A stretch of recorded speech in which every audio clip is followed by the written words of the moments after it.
Hello everyone, welcome back to Life Prepared. I had a request from my daughter-in-law to show her how to make a simple loaf of white bread. So I thought I would show you how I do it as well and what my cost breakdowns are.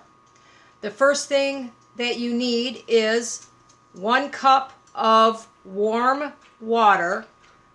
Warm, not hot. It has to just feel like no hotter than bath water. My cost, yes, I have to buy water here from Walmart in big jugs because our water is really terrible for drinking and for me, things like bread. That costs me about 5 cents per 1 cup of water. The next ingredient you're going to need is yeast. Now, I purchased my yeast in containers like this from a bulk food store. This was $3 and something. I know it wasn't even $3.75. And I've had this for close to 3 years. The actual expiration date is 11/18, November 18. It's now more than a year later, and it still works perfectly fine.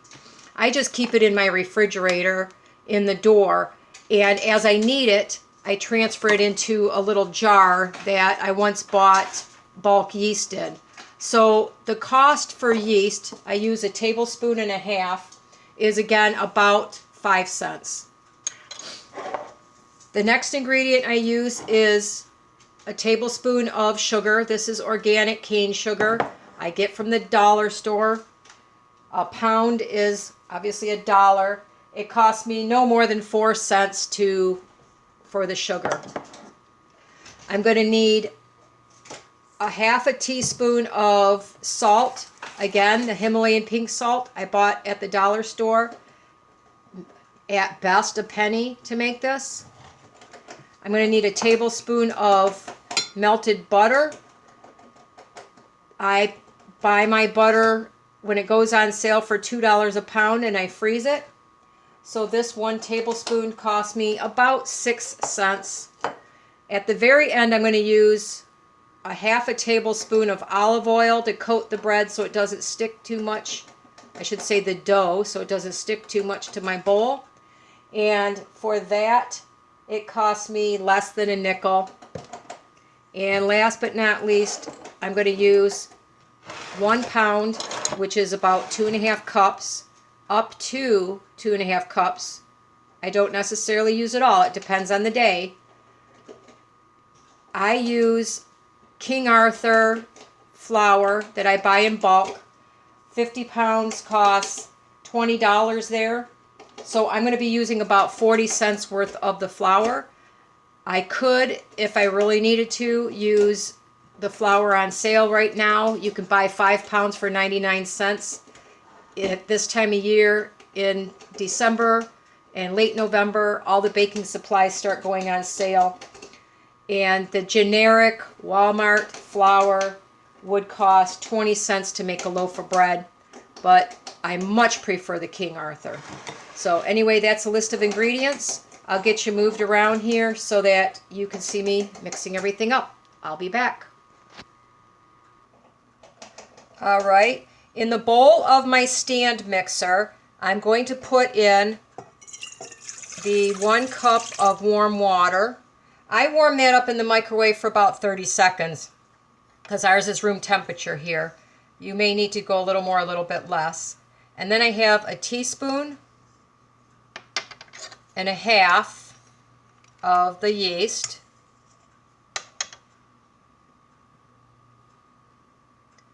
And I'm going to use 1 tablespoon of the organic sugar.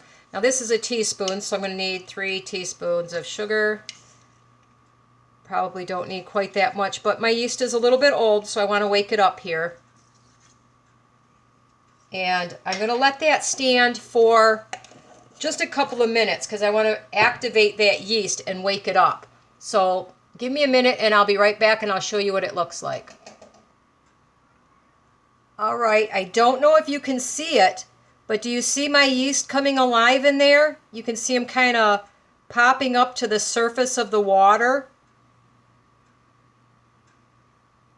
that means my yeast is still alive and it's now activated. So the next step I'm going to do is I'm going to start by adding 1 cup of the flour. That's half. And it doesn't have to be exact measurements. I'm going to put 1 cup, and I'm going to do 1.5 cups. Doesn't have to be exact. We're just getting close here. I'm going to put my 1.5 cups of flour. I'm going to add my melted butter. I melted that while we were away, waiting for the yeast to start working. And at this point, I'm going to add my salt. You don't want to put the salt directly on the yeast because salt will kill it. But you do need a little bit for flavor. Obviously, it's optional if you don't want to use it. Your recipe, your house, do what you want. And I'm going to let this start to mix.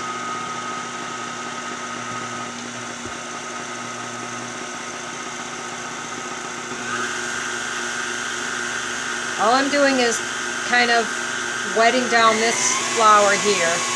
At the same time, I run it a little bit longer because it helps to get the gluten going in the bread. I apologize, the mixer's loud. There's nothing I can do about that.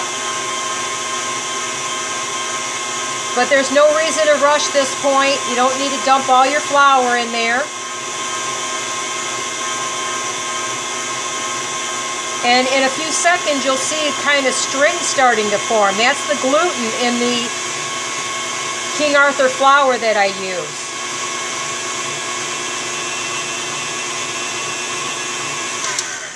All right. Now I'm going to add another 1/2 cup of my flour.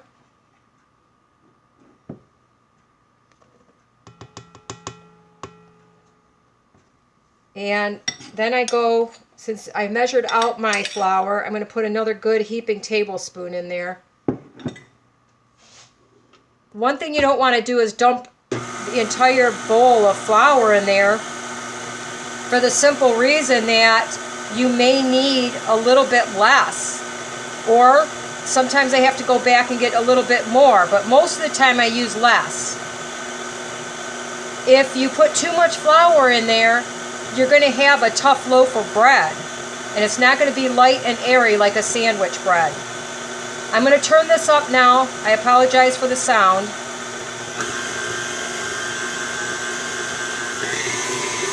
Whoa!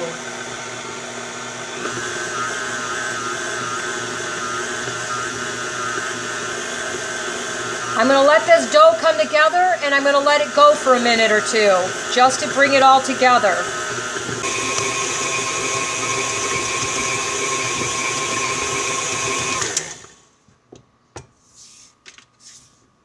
All right, I'm gonna knead this some more, but see, I did not use the entire amount of flour. You want it so it's just to the point where it barely sticks to your fingers. You don't want to take it anywhere past this. It does not stick hard, but it sticks lightly to my fingers. This is where you stop putting your flour in. I'm going to knead this now for about 5 minutes in my KitchenAid, and then I'll be back.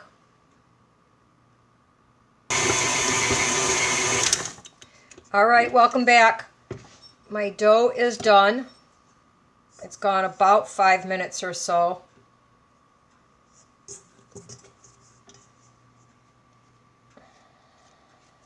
Get this hook out of the way here.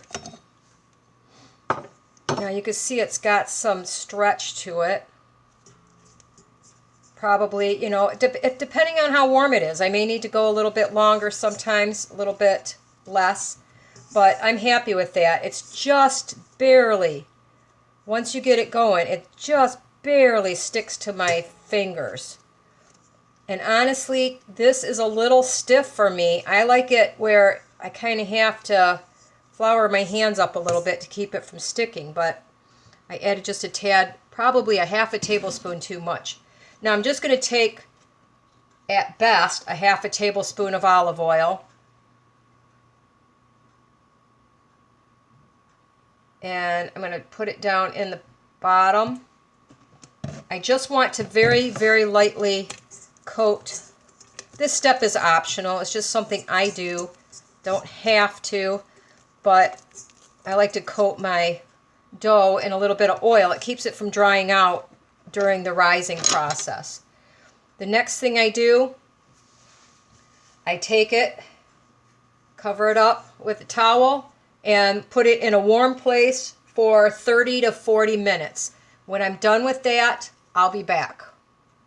We got that. For some reason my camera cut out.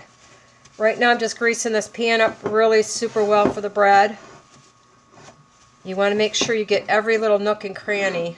See, absolutely every inch is greased up.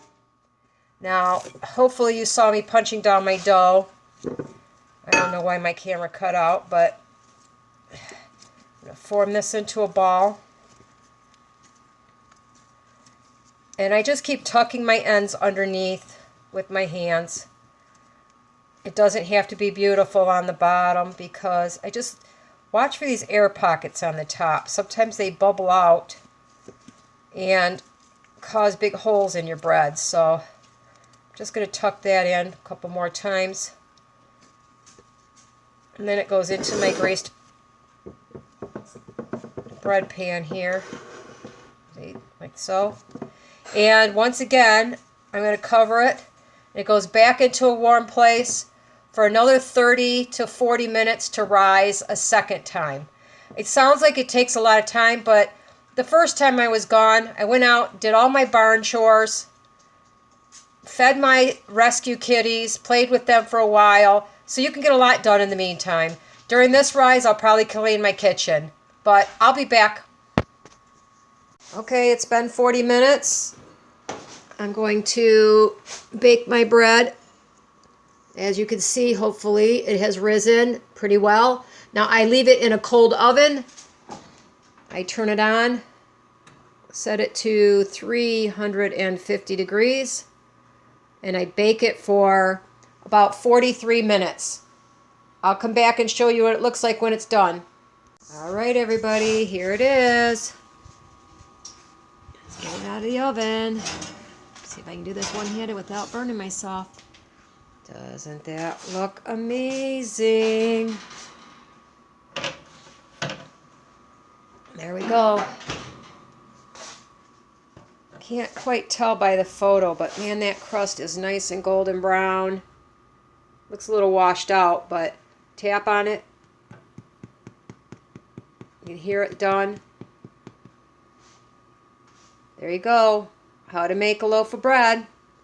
I'll show you a slice later after it has time to cool. Alright, you guys, what do you think? Does it look yummy? I think it looks wonderful. And the crust is almost always mine. The best part of the homemade bread is the crust. I hope you enjoy. Give it a try. Let me know if you did and how it turned out. Have a great afternoon, everybody.